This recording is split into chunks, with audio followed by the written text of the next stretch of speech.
All right, so I like to browse multiple things online. Sometimes that means going to like the stories that pop on my phone from Google, look into those, or maybe the Yahoo landing page. Yes, I know I still use Yahoo. I don't do it for search engine, but I like that they aggregate kind of a lot of the news there and I can look into that. I'm sure there's other sources I should be using, but it's just a thing of habit. And then a lot of other times there's Reddit. Reddit is a great source for comedic entertainment and sometimes some life stories that can be funny. So keep in mind the story might be fake, but it doesn't look to be. It just sounds like a little too close to reality to be fake. So I'm going to put some images on. I'm going to do about 3 seconds per image, and there's going to be a couple of them. So feel free to pause and read through those, and then I'll make commentary after.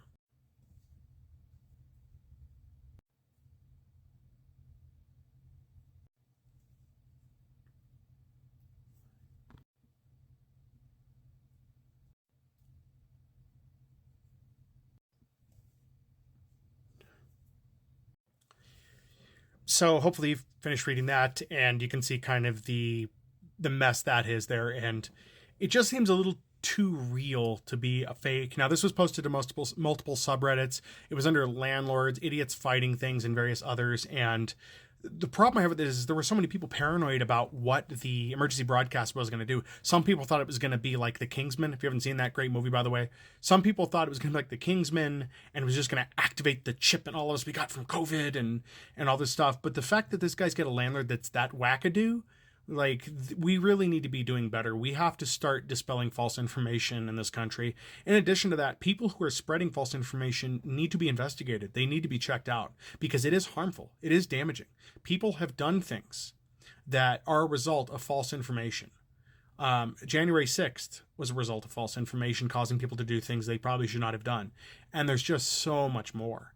I hope, and I comment on that guy's post. Those are not my images. It's from a Reddit article. I had commented on, it was in the idiots fighting things. I told the guy that he should take notes of everything, get audio recordings if he's legally allowed to. Some states allow it, some don't. I don't know if his state allows him to. I think he's in Kentucky, if I remember right. I have it pulled up over here, so I'm kind of referencing that. But I advised that he make notes, keep a log of what happened, and if they do shut off his power, take note of that, and he should probably take that landlord to court. Some people had wondered if maybe the landlord was like a property manager, a live-in landlord, and that may be another case. But people that are spouting false information like that, they should not be in positions of power. They should not be in control of who's staying at a place, their rent, or any of that. They should not be in charge of that at all. Those people should be relegated to something far lesser because it's too dangerous than be in charge. If this guy is willing to enter people's apartments to shut off their power because it sounds like the breakers in the apartments, what stops him from going into people's apartments for other causes that he may think are a thing? I this is why I don't like renting.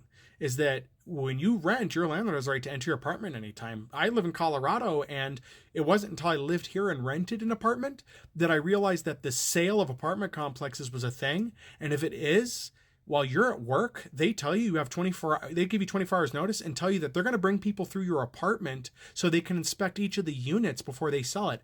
I did not like that. I don't know who's coming in there. How am I supposed to monitor my stuff? How well can I lock my stuff up when somebody's snooping through my apartment?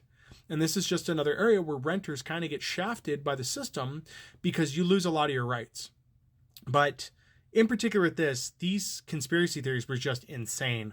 I wish I could have gotten this out earlier because this story obviously was posted, or this guy posted this on Reddit days ago. And I thought it was worthy to put here just because I know some people may not be seeing Reddit from TikTok. But yeah, this is insane. Like, it is legitimately insane. And my question is around that is the landlord beyond this, what other wackadoo conspiracy theories is he following that he applies to that building?